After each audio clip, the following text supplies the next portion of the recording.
आपके सामने नोट्स हो तो बहुत बढ़िया है, नहीं तो सामने ध्यान दीजिएगा। ये सेशन की हमने शुरुआत की from the point that when will GST be collected और जीएसटी बी लेविड, ठीक है। तो यहां पे हमने देखा कि पहले गुड्स या सर्विस होने चाहिए, उसके बाद सप्लाई होना चाहिए, सप्लाई कंसिडरेशन के लिए होना चाहिए, supply in the course of furtherance of business होना चाहिए, सप्लाई टैक्सेबल सप्लाई होना चाहिए, सप्लाई बाय टैक्सेबल पर्सन होना चाहिए, supply in the taxable territory होना चाहिए, ठीक है। अब इन सभी चीजों को एक एक करके हमने चेक किया है, बट उससे पहले हमने एक लैक मैकेनिज्म देखा जहां हमने देखा कि लेवी असेसमेंट एंड कंट्रोल होता है। सेक्शन नंबर 7 बात करता है लेवी के बारे में, कंसेप्ट ऑफ सप्लाई के बारे में, वहीं से हम जाते हैं सेक्शन नंबर 9 के ऊपर जो चार्ज के बारे में बात करता है, और वहीं से हम सेक्शन नंबर 9 को लेकर के कलेक्शन की तरफ बढ़ते हैं। बट बढ़ते समय असेसेबल वैल्यू बीच में आ जाता है, जो वैल्यू ऑफ सप्लाई है टेक्निकली, जो सेक्शन नंबर 15 के अंदर में बात करता है, ठीक है। उसके बाद आइएगा आगे बढ़ते हैं।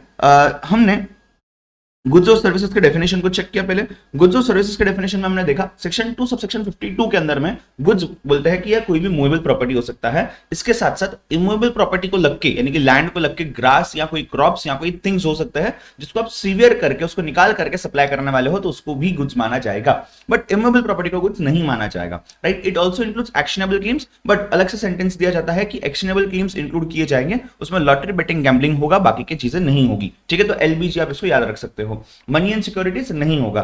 सर्विसेज सेक्शन 2 सबसेक्शन 102 में बोलते हैं कि services exclude anything that is goods and money और सिक्योरिटीज, बट वो मनी का यूज एंड कन्वर्जन काउंट करेगा या कन्वर्जन या यूज ऑफ सिक्योरिटीज काउंट करेगा, दैट इज ब्रोकरेज की चीजें काउंट करेगा, राइट। हमने यहाँ पे बात की थी, एक वर्ड आया था सप्लाई के अंदर में, सेल या एग्रीड टू सेल, यहां से हमने उसकी बात की थी।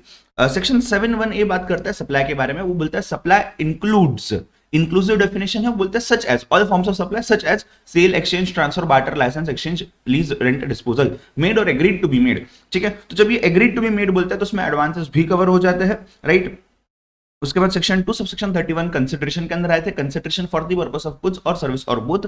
इसमें एक पार्ट बोलता है 231A पेमेंट के बारे में यानी कि कैश के बारे में, 231B बोलता है monetary value of anything that is given in kind के बारे में। जो पेमेंट वाला पार्ट है इसमें मेड और एग्रीड टू बी मेड आ जाता है, राइट। बाय डिफॉल्ट यहां भी आता है, एक्चुअली मॉनेटरी वैल्यू में दिया गया है टू एक्ट और टू नॉट एक्ट, यानी कि फॉरबियरेंस भी कवर्ड है, इन रिस्पांस टू और इन रिस्पेक्ट ऑफ और फॉर इंड्यूसमेंट ऑफ, मतलब प्रेजेंट पास्ट फ्यूचर सब कवर्ड है, एक्सक्लूडिंग सब्सिडी, अगर सब्सिडी मिली है स्टेट गवर्नमेंट या सेंट्रल गवर्नमेंट से। सेक्शन 15 में इसके बारे में डिटेल में दिया गया है, और deposit unless such deposit is applied और सच डिपॉजिट इज यूज्ड। हमने सब्सिडी की बात की थी कि अगर सब्सिडी और किसी व्यक्ति से मिलती है except central government and state government तो उसको कंसिडरेशन से माइनस नहीं किया जाएगा। हालांकि अगर गवर्नमेंट से मिलती है सेंट्रल या स्टेट तो उसको कंसिडरेशन में से माइनस कर दिया जाएगा। डिपॉजिट में आप डिपॉजिट चाहे कैश में रिसीव करो या काइंड में रिसीव करो, जब तक उसको यूज नहीं किया है for the purpose of payment तो उसको हम मानेंगे नहीं यहाँ पे एज अ कंसिडरेशन। 217 में गए थे, हमने बात की थी बिजनेस के बारे में, बिजनेस में trade, manufacture, profession, vocation, wager, adventure etcetera सब कवर्ड है, जो भी प्रॉफिट मोटिव के लिए होता है। इरिस्पेक्टिव ऑफ वॉल्यूम क्या हो फर्क नहीं पड़ता, फ्रीक्वेंसी क्या हो फर्क नहीं पड़ता, कंटिन्यूटी क्या हो फर्क नहीं पड़ता, रेगुलरिटी क्या हो फर्क नहीं पड़ता। It also includes admission to a club, society, event, government या holder of office, race club, totalisator etcetera सब आ जाता है। 284 के अंदर हमने बात की थी कि इनकम टैक्स के हिसाब से individual, HEF, firm, LLP, company, EOP, BOI, local authority, AGP, सब पर्सन है। GST specifically central government, state government को इंक्लूड करता है, कॉर्पोरेशन को इंक्लूड करता है, कोऑपरेटिव सोसाइटी को इंक्लूड करता है और ट्रस्ट को भी इंक्लूड करता है। जो भी सप्लायर होना चाहिए, सप्लायर जीएसटी में रजिस्टर्ड होना चाहिए as per the provisions of section 22 से लेकर के 25 तक। ये 2 सबसेक्शन 107 बोलता है, ठीक है। उसके बाद हमने देखा था definition of taxable supply 2 subsection 108, जिसमें हमने देखा था क्या टैक्सेबल सप्लाई वो होता है जो नॉन जीएसटी ना हो, जीरो रेटेड ना हो, निल रेटेड ना हो, एग्जेम्प्टेड ना हो, बचा हुआ जो है वो पूरा है टैक्सेबल सप्लाई, ठीक है। 2109 हमने बात की थी taxable territory that is India के बारे में, हमने ये डायग्राम भी देखा था और हमने यहाँ पे ये भी कंक्लूड किया था कि हाई सीज करके कुछ होता है, और हाई सीज जो होता है ये होता है after 200 nautical miles from the base line border line. तो जो लैंड है, लैंड के ऊपर का एयर है, इंडिया है, जो वाटर है अप टू 200 नॉटिकल माइल्स जिसको मैं ईईजेड एक्सक्लूसिव इकोनॉमिक जोन बोलता हूं, ये इसके नीचे का लैंड, इसके ऊपर की हवा, ये सब कुछ इंडिया है। इसके बाद जो है वो हाई सीज है, हाई सीज के अंदर जीएसटी नहीं लगता है। हालांकि कोस्टल से लेकर के 12 नॉटिकल माइल्स तक टेरिटोरियल वाटर्स है, कोस्टल से लेकर के 24 नॉटिकल माइल तक कंटीजियस जोन है। उसके बाद हम गए थे सेक्शन नंबर 7 को पढ़ने, जहां पे हमने कंसेप्ट ऑफ सप्लाई की बात की थी of CGST act, right. 71A, 71AA, 71B एंड 71C 7(1)(a) बोलता था all forms of supply, 8 forms थे, sale, exchange, licence, barter, rent, lease, disposal, made और एग्रीड टू बी मेड, पढ़ लिया है, for consideration by a person in the course of furtherance of business, ये पूरा sorted out है। 7(1)(a) के अंदर में हमने देखा था अदर देन इंडिविजुअल, कोई भी पर्सन हो सकता है, जैसे कि फर्म हो सकता है, एचयूएफ हो सकता है, AOP, BOS, society, trust etcetera. इन लोगों ने अगर अपने मेंबर्स को सर्विस दी या इनके मेंबर्स ने इनको सर्विस दी, बट वो कंसिडरेशन के लिए होना चाहिए, इसको हमने प्रॉपर्ली हाईलाइट किया था, उस केस में इसको सप्लाई माना जाएगा। 7(1)(b) के अंदर हमने बात की थी सर्विस होता है, इंपोर्ट होता है, कंसिडरेशन होता है, फिर बिजनेस और पर्सनल फर्क नहीं पड़ता, ये आ जाएगा जीएसटी के अंदर में। इसके बारे में आज डिटेल में बात होगी। 7(1)(c) के अंदर में शेड्यूल 1 आता है। शेड्यूल 1 बोलता है कि ड्रिप ट्रांजैक्शंस जो होते हैं इनको बिना कंसिडरेशन के भी किया जाए तो भी सप्लाई माना जाएगा। हालांकि इसके अलावा जो ट्रांजैक्शंस होंगे उनको सप्लाई नहीं माना जाएगा, उनके लिए कंसिडरेशन कंपलसरी है। ठीक है, हमने सप्लाई के साथ शुरुआत की थी। सप्लाई के अंदर में हमने देखा था सेक्शन नंबर 7 बात करता है सप्लाई के बारे में। 7 के अंदर में 7(1)(a) है, 7(1)(a) है, 7(1)(b) है और 7(1)(c) है। 7(1)(a) बोलता है कि इंक्लूसिव चीज है sale, exchange, transfer, barter, licence, exchange, rent, release, disposal plus made और agreed to be made plus for business purpose plus with consideration will be equal to supply, उसके ऊपर जीएसटी लग जाएगा। ठीक है, 7(1)(a) जो होता था ये बात करता है supply for consideration between a person other than an individual and it's members and vice वर्सा, दोनों भी आ जाएगा। ठीक है, 7(1)(b) के अंदर में सप्लाई ऑफ सर्विस होना चाहिए, इंपोर्ट होना चाहिए, प्लस कंसिडरेशन के लिए होना चाहिए, प्लस बिजनेस रहा तो भी चलेगा, पर्सनल रहा तो भी चलेगा, और ये सप्लाई हो जाएगा। 7(1)(c) के अंदर हमने देखा कि सप्लाई होगा शेड्यूल 1 के अंदर जो ट्रांजेक्शन दिए हुए हैं, बट ये विदाउट कंसिडरेशन रहा तो भी सप्लाई माना जाएगा। आइडियली विदाउट कंसिडरेशन सप्लाई नहीं माना जाता, बट इस केस में माना जाएगा। ठीक है ना, तो उस केस के अंदर में क्या क्या दिया हुआ है आइएगा समझते हैं। उस केस के अंदर में अगर आप ध्यान से देखेंगे, सबसे पहले बोलते हैं ड्रिप। ड्रिप के अंदर में क्या क्या है, डी फॉर डिस्पोजल और permanent transfer of business assets on which ITC has been claimed already. अगर आईटीसी क्लेम नहीं तो दिक्कत की बात नहीं है। R is for related party transactions, तो related parties, related person to related person या distinct person to distinct person. हमने रिलेटेड पर्सन क्या होता है दिखा है, डिस्टिंक्ट पर्सन क्या होता है दिखा हुआ है। In the course of business supply हो जाएगा। I is supply of services plus import plus business plus related person और डिस्टिंक्ट पर्सन, सप्लाई माना जाएगा। P is for principal to agent या एजेंट टू प्रिंसिपल, दोनों भी केसेस में और बिजनेस के लिए होना चाहिए, सप्लाई माना जाएगा। ठीक है ना, फिर हम गए थे 7(1)(a) के अंदर में, इफ यू रिमेंबर 7(1)(a) के अंदर हम गए थे और 7(1)(a) के अंदर हमने बात किया था। अच्छा, इसके पहले एक सर्कुलर था, by one get one free का सर्कुलर था। सर्कुलर में क्लियरली क्लैरिफाई किया गया है, क्लैरिफिकेशन दिया गया है कि by one get one free composite supply हो जाता है, यानी कि दोनों भी सप्लाईज मिक्स हो जाते हैं उसमें और उसके लिए एक प्राइस चार्ज की जाती है। तो प्राइस तो है, उस प्राइस पर जीएसटी लगाया जाएगा। हालांकि टेक्निकली कंपोजिट सप्लाई क्या था हम आज पढ़ने वाले हैं। 7(1)(a) के अंदर हम गए थे कैपिटल ए, उसके अंदर शेड्यूल 2 था। शेड्यूल 2 बोलता है कि कहीं पे भी कंफ्यूजन हो आपको कि सप्लाई ऑफ गुड्स होना चाहिए, सप्लाई ऑफ सर्विस होना चाहिए, तो मैं बताऊंगा आपको, शेड्यूल 2 बताएगा आपको कि क्या सप्लाई ऑफ गुड्स हो गए और क्या सप्लाई ऑफ सर्विसेज हो गए। ठीक है ना, अब 7(1)(a) के अंदर में पहला आता है ट्रांसफर। ट्रांसफर मतलब ट्रांसफर, आप टाइटल अगर ट्रांसफर कर रहे हो यानी कि ओनरशिप ट्रांसफर कर रहे हो कस्टडी के साथ, तो ये सप्लाई ऑफ गुड्स है।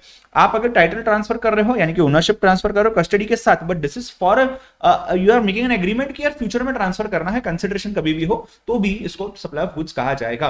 और सप्लाई ऑफ सर्विसेज कब होता है, जब आप यार राइट ट्रांसफर करते हो किसी को यूज करने के लिए और फिर वो वापस दे देगा आपको, ओनरशिप आप ही के पास है, तो उसको हम क्या बोलेंगे, सप्लाई ऑफ सर्विसेज कहेंगे। ठीक है, next is land and building. Land and building के केस में सप्लाई ऑफ गुड्स तो हो ही नहीं सकता, बिकॉज इमूवेबल प्रॉपर्टी दोनों भी, और वो तो गुड्स के अंदर में है ही नहीं 252 के अंदर में, राइट। अगर आप टेनेंसी की बात करो, लीज की बात करो, ईजमेंट की बात करो, लाइसेंस की बात करो फॉर लैंड, ठीक है, ये सप्लाई ऑफ सर्विस है। अगर लेटिंग आउट ऑफ बिल्डिंग की बात करते हो तो हमने यहाँ पे एनालिसिस किया था, रेसिडेंशियल बिल्डिंग हो सकती है, इंडस्ट्रियल बिल्डिंग हो सकती है, कमर्शियल बिल्डिंग हो सकती है, और इनको यूज भी किया जा सकता है आरआईसी कोई भी पर्पस के लिए। तो रेसिडेंशियल टू रेसिडेंशियल जो होता है ये एग्जेम्प्ट है, फर्दर एग्जेम्पशंस में हम पढ़ेंगे, बाकी केसेस में सप्लाई ऑफ सर्विस माना जाएगा, राइट। हालांकि अगर पार्टली बात हो कि एक रेसिडेंशियल यूनिट है उसी को हम रेसिडेंशियल के लिए भी दे रहे हैं और पार्टली कमर्शियल के लिए भी दे रहे हैं, तो कमर्शियल वाला टैक्सेबल है, बट अगर आप डिवाइड नहीं कर पाओ तो पूरा का पूरा टैक्सेबल हो जाता है बाय डिफॉल्ट। फिर हम ट्रीटमेंट ऑफ प्रोसेस के अंदर गए थे। इफ यू रिमेंबर मैंने ट्रीटमेंट ऑफ प्रोसेस को भी कुछ इस तरीके से एक्सप्लेन किया था। दो टाइप के ट्रीटमेंट या प्रोसेस हो सकता है। ट्रीटमेंट या प्रोसेस आप कर रहे हो मूवेबल प्रॉपर्टी के ऊपर, लाइक एग्जांपल फर्नीचर का लिया था हमने कि आपने किसी वेंडर को फर्नीचर दिया, उन्होंने उसको रिपेयर किया और बेच दिया मार्केट में, तो ये दो ट्रांजेक्शन हो गए सेल ऑफ गुड्स के। इसमें ट्रीटमेंट नहीं हुआ, बट आपने किसी वेंडर को पकड़ा फर्नीचर वाले को और उनको बोला मुझे रिपेयर करके दो, पॉलिश करके दो, उस केस में रिपेयर के बाद वो आपको लौटा देंगे वापस, तो ये क्या हो जाएगा, जॉब वर्क हो जाएगा, और ये जो वेंडर है जो रिपेयर करके दे रहे हैं ये जॉब वर्कर बन जाएंगे। ठीक है, ऐसे ही अगर प्रोसेसिंग या ट्रीटमेंट आप करो किसी इमूवेबल प्रॉपर्टी पे, तो उस केस में क्या हो जाएगा, ये इमूवेबल प्रॉपर्टी को सेल करोगे तो जीएसटी के अंदर आएगा ही नहीं, तो सप्लाई माना ही नहीं जाएगा, इमूवेबल प्रॉपर्टी है, गुड्स के डेफिनेशन के बाहर है, सर्विस के भी बाहर है। और पेंट अगर करके दे रहे हो, रिपेयर करके दे रहे हो, तो उसको वर्क्स कॉन्ट्रैक्ट माना जाएगा। तो इमूवेबल प्रॉपर्टी के ऊपर ट्रीटमेंट या process works contract, movable property के ऊपर job work. I hope this point was clear. उसके बाद हम लोग गए थे आगे हमने बात की थी बिजनेस एसेट्स की। अगर आप बिजनेस एसेट को ट्रांसफर करते हो खुद से या किसी के थर्ड पर्सन के डायरेक्शन पे, तो उसमें दो चीज हो सकती है। आपने सेल कर दिया कंसिडरेशन के साथ, फिर आप उस पर आईटीसी क्लेम करो या नहीं क्लेम करो, ये तो सप्लाई ऑफ गुड्स हो ही जाएगा। ठीक है, सप्लाई ऑफ गुड्स हो जाएगा 7(1)(a) के हिसाब से, और सप्लाई हो जाएगा 7(1)(a) के हिसाब से। ठीक है, बट अगर आपने ट्रांसफर कर दिया बिजनेस एसेट्स को या डिस्पोज कर दिया परमानेंटली उसको, और कंसिडरेशन नहीं लिया और उस पर आईटीसी भी क्लेम नहीं किया, तो ये सप्लाई है ही नहीं। बट अगर आईटीसी क्लेम करते हो उसके ऊपर, तो ये सप्लाई ऑफ गुड्स माना जाएगा 7(1)(c) के हिसाब से। ठीक है ना, राइट। यहां हम 7(1)(c) के अंदर इसको देख के आए थे, यानी कि शेड्यूल नंबर 1 के अंदर में। ठीक है, बस इतनी चीज यहां थी। अगर आप देखेंगे ट्रांसफर ऑफ बिजनेस एसेट्स यहां आ गया, और transfer of business for private use. अच्छा, प्राइवेट यूज के बारे में बात करते हैं। प्राइवेट यूज के अंदर में हमने कार शोरूम का एग्जांपल लिया था कि आप किसी थर्ड पार्टी को सेल कर रहे हो कोई चीज से आपकी कार, तो ये सप्लाई ऑफ गुड्स हो गया। अब आपने खुद के लिए उसको यूज कर लिया थोड़े समय के लिए और वापस निकाल करके रख दिया, सप्लाई ऑफ सर्विस हो गया। बट आपने इसको निकाल करके अपने लिए ही यूज किया, तो विद कंसिडरेशन होगा, विदाउट कंसिडरेशन होगा, ये वाले पॉइंट्स चेक करने पड़ेंगे, उसके हिसाब से उसको हम सप्लाई ऑफ गुड्स कहेंगे, उसका ऑडियो रिवीजन। ठीक है, हमने यहाँ पे अभी तक क्या क्या पढ़ा है उसका एक बार समराइजेशन बताता हूँ। हमने पहले देखा गुड्स सर्विसेज क्या होता है, फिर सप्लाई देखा, फिर कंसिडरेशन देखा, सप्लाई 7(1)(a) के अंदर में देखा, कंसिडरेशन देखा, बिजनेस देखा, टैक्सेबल सप्लाई देखा, टैक्सेबल सर्विसेज टैक्सेबल टेरिटरी देखा, और टैक्सेबल पर्सन देखा। इसका मतलब जीएसटी लग जाएगा। कंसिडरेशन के अंदर एक एक्सेप्शन है 7(1)(c) के अंदर में 4 ट्रांजेक्शन है ड्रिप वाले, जहां पे शेड्यूल 1 क्लियरली बोलता है कि जीएसटी होगा even if there is no consideration. फिर 7(1)(a) बात करता है बाइफर्केशन के बारे में, शेड्यूल 2 में supply of goods, supply of services के बारे में। शेड्यूल 3 जो है 7(2) के अंदर में बात करता है कि सप्लाई वगैरह सब कुछ बराबर है, बट स्टिल सप्लाई नहीं माना जाएगा, जीएसटी नहीं लगेगा। 7(1)(b) और 7(1)(c) मिलाकर के इंपोर्ट ऑफ सर्विस देखा। 7(1)(a) के अंदर में other than individual to its members and vice versa देखा हमने। ठीक है, एक बहुत इंपॉर्टेंट सी हमने बात की यहाँ पे, जहां पे एग्जाम में मिस्टेक होती है एग्जाम में लिखते समय, जब जब सप्लाई की बात होती है 7(1)(a) के हिसाब से लिखना है हमने। टैक्सेबल सप्लाई 7(1)(a) के अंदर में है, 7(1)(c) के अंदर में भी है, और 7(1)(a) के अंदर में भी है। सप्लाई नहीं है 7(2) के अंदर में है, शेड्यूल 3 नेगेटिव लिस्ट के अंदर में, एग्जामिशंस नोटिफिकेशन के अंदर में है। और सप्लाई जो होगा ये टैक्सेबल एग्जामिशन के अलावा, टैक्सेबल एग्जामिशन के अलावा क्या हो सकता है, जीरो रेटेड हो सकता है। एक्सपोर्ट एसेसरी के केस में नील रेटेड, जीरो रेट होगा।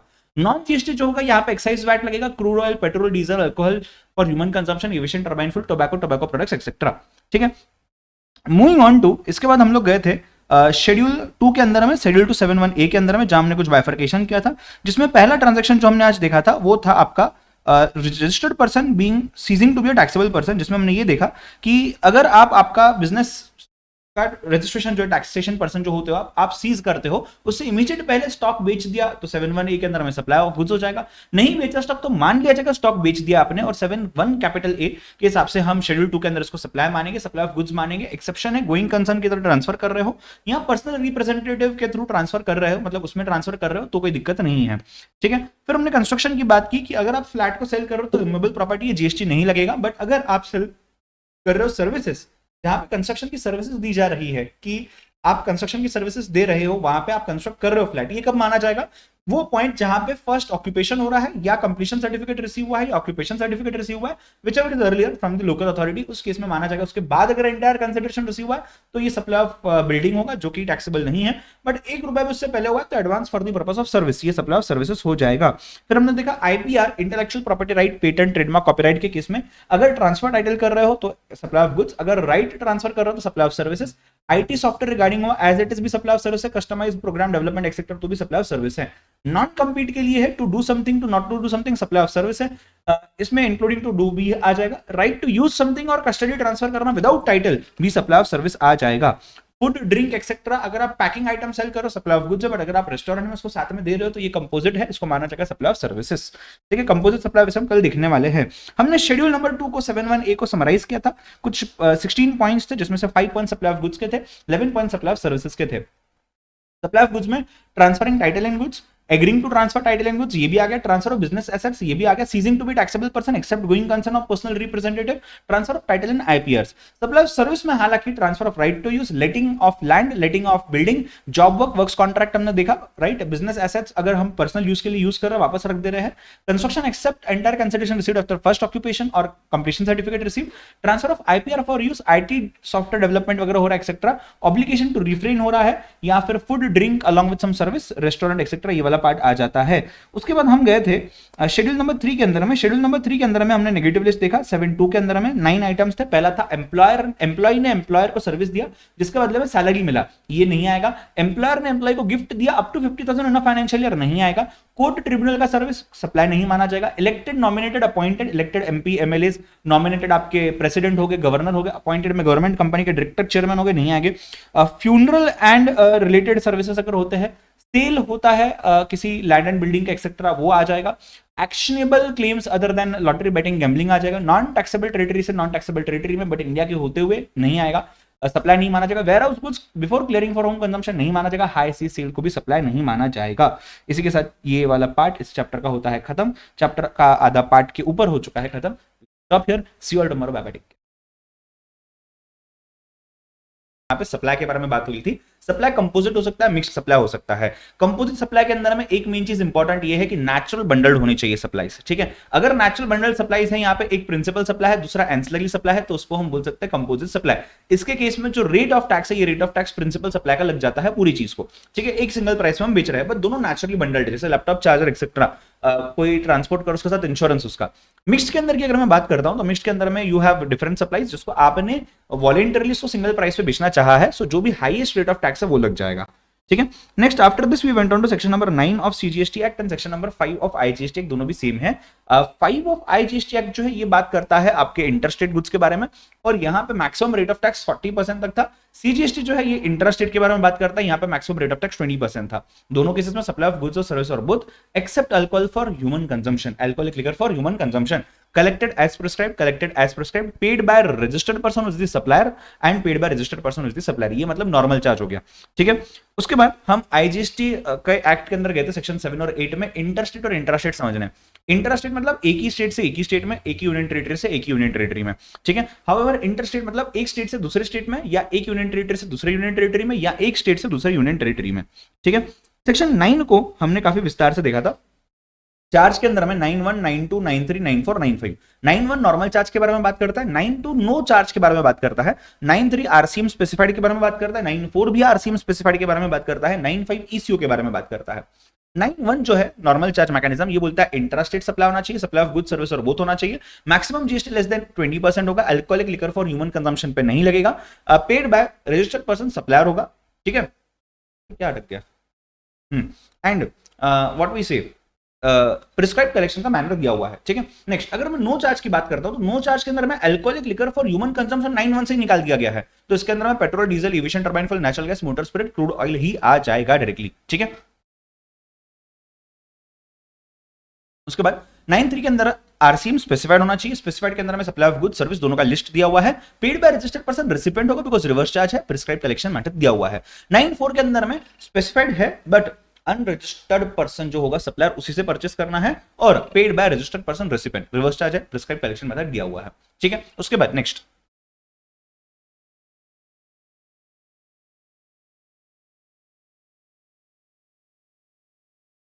जो है ईसीयू। ईसीयू के अंदर में नोटिफाइड सप्लाईज है, और यहां पे रजिस्टर्ड पर्सन ईसीयू पे करेगा प्रिस्क्राइब्ड मैनर में। अगर प्रोविजो की बात करें तो प्रोविजो में क्लियरली दिया हुआ है ईसीयू का फिजिकल प्रेजेंस नहीं है तो रिप्रेजेंटेटिव ने टैक्स पे करना है। अगर रिप्रेजेंटेटिव नहीं है तो रिप्रेजेंटेटिव को अपॉइंट करना है, ठीक है। फिर हम गए थे सप्लाई ऑफ गुड्स के केस में, हमने पूरी लिस्ट देख ली थी, और लिस्ट के अंदर में हमने पहले ये समझा था कि it is not only goods are notified या सर्विसेज नोटिफाइड, गुड्स और सर्विस के साथ साथ सप्लायर और रेसिपिएंट भी नोटिफाइड है। जैसे कि फॉर एग्जांपल पहला हमने देखा cashew nut not shelled not peeled. अगर आपका सप्लायर एग्रीकल्चरिस्ट है और रेसिपिएंट रजिस्टर्ड पर्सन है तो ही रिवर्स चार्ज लगेगा। अगर सप्लायर एग्रीकल्चरिस्ट नहीं है, बिजनेस पर्सन जो रजिस्टर्ड है तो नॉर्मल चार्ज लगेगा। अगर सप्लायर एग्रीकल्चरिस्ट है बट रेसिपिएंट जो अनरजिस्टर्ड है तो जीएसटी नहीं लगेगा। अगर आपका सप्लायर रजिस्टर्ड पर्सन है और रेसिपिएंट अनरजिस्टर्ड पर्सन तो नॉर्मल चार्ज मैकेनिज्म लगेगा।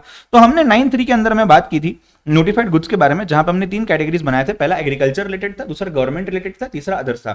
एग्रीकल्चर रिलेटेड के अंदर में जहां पे सप्लायर एग्रीकल्चरिस्ट तो ऐसे 4 चीजें देखी, cashew nuts, bidi wrappers, tobacco leaves and raw cotton. Agriculturist supply करता है रजिस्टर्ड पर्सन रेसिपिएंट को। उसके बाद जहां पे सप्लायर इज नॉट एग्रीकल्चरिस्ट उस केस में एसेंशियल ऑयल्स थे। अनरजिस्टर्ड पर्सन सप्लायर से रजिस्टर्ड पर्सन रेसिपिएंट को। सिल्क यार्न का कोई भी मैन्युफैक्चरर होगा जो सेल करेगा रजिस्टर्ड पर्सन रेसिपिएंट गवर्नमेंट को। गवर्नमेंट रिलेटेड में दो चीजें थी, पहला था लॉटरी जिसमें सेंट्रल गवर्नमेंट नहीं आता है, state government, union territory, local authority आता है और ये कोई भी एजेंट को सप्लाई करते हैं, कोई भी लॉटरी डिस्ट्रीब्यूटर को सप्लाई करते हैं। उसके बाद था सीज्ड गुड्स। सीज्ड गुड्स के केस में क्या था sir, central government, state government, union territory, local authority अगर किसी रजिस्टर्ड पर्सन रेसिपेंट को सेल कर रहे हैं तो रिवर्स चार्ज लग जाएगा। अदर के अंदर में प्राइवेट सेक्टर लेंडिंग सर्टिफिकेट था, प्रायोरिटी सेक्टर लेंडिंग सर्टिफिकेट था, पीएसएलसी, जहां registered person supply to registered person recipient, registered person recipient will pay under reverse charge. I guess इतना हमने देखा था। फिर हम गए थे जीटीए के अंदर।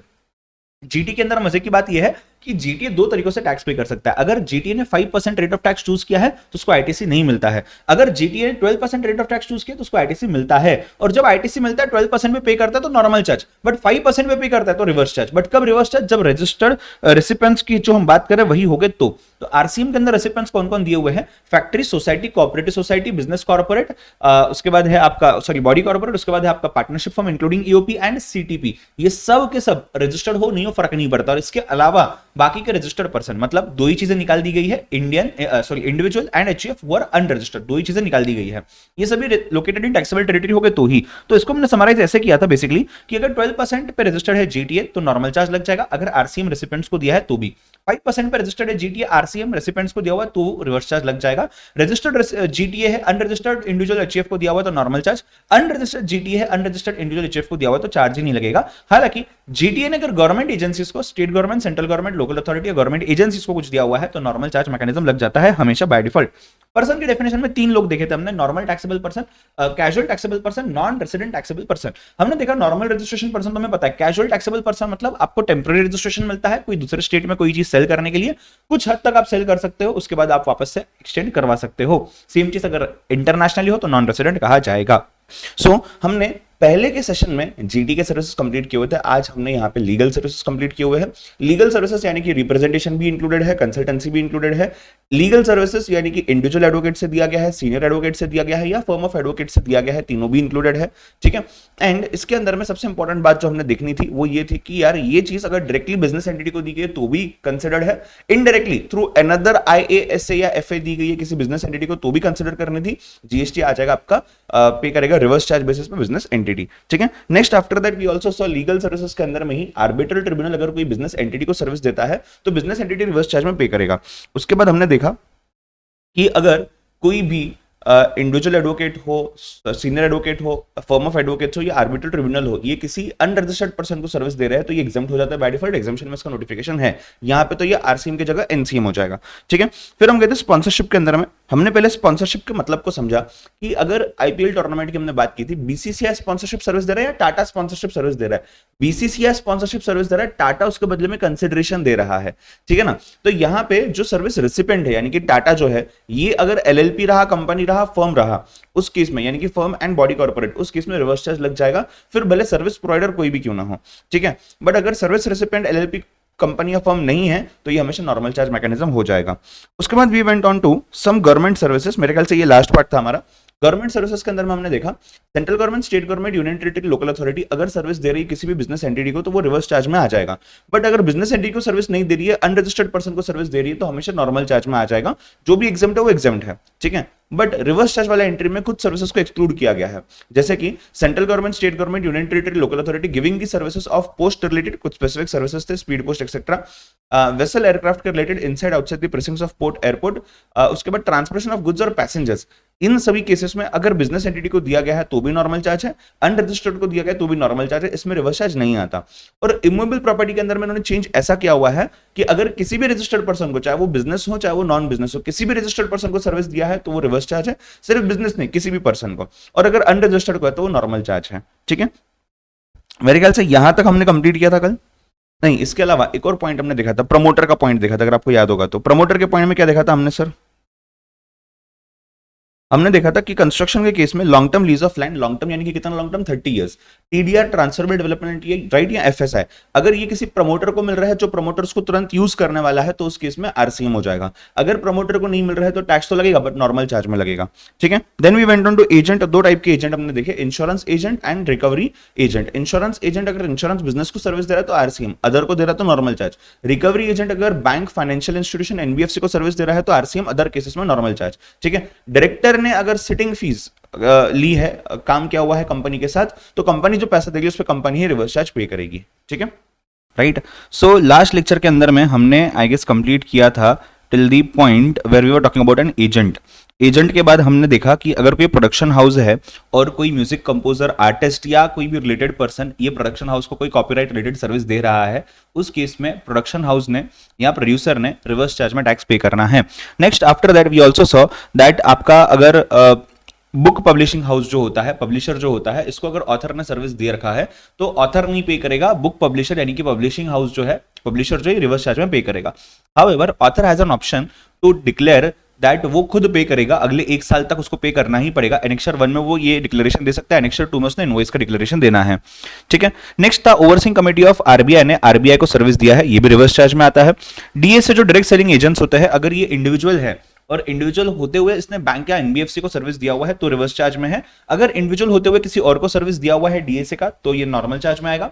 और अगर इंडिविजुअल के अलावा बॉडी कॉर्पोरेट हो या फर्म हो, वो बैंक को सर्विस दिया, किसी और को सर्विस दिया, हमेशा नॉर्मल चार्ज में आएगा। बीएफ और बीसी के बारे में बात हुई थी।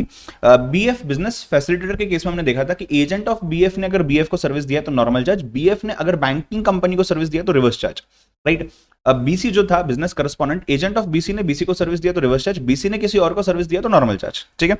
नेक्स्ट उसके बाद वॉचमैन ने अगर किसी रजिस्टर्ड पर्सन को सर्विस दिया है तो रिवर्स चार्ज, इंडिविजुअल वॉचमैन ने, अनरजिस्टर्ड वॉचमैन ने अनरजिस्टर्ड पर्सन को सर्विस दिया है तो रिवर्स चार्ज नहीं आएगा, नॉर्मल चार्ज भी नहीं आएगा, नो चार्ज।